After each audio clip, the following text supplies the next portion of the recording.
kéo rồi đâm vào đấy. Đi tay ngang lên. Mày đấy con người đấy. Thằng này đi ở gì xe đỗ thằng đấy thì đâm vào đây. Hả?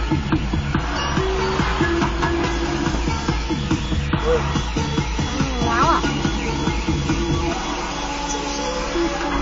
Vào đây. Ngoài lốp rồi. Lốp. Lỗ tôi đi. Xe đỗ thằng đấy đâm vào đấy.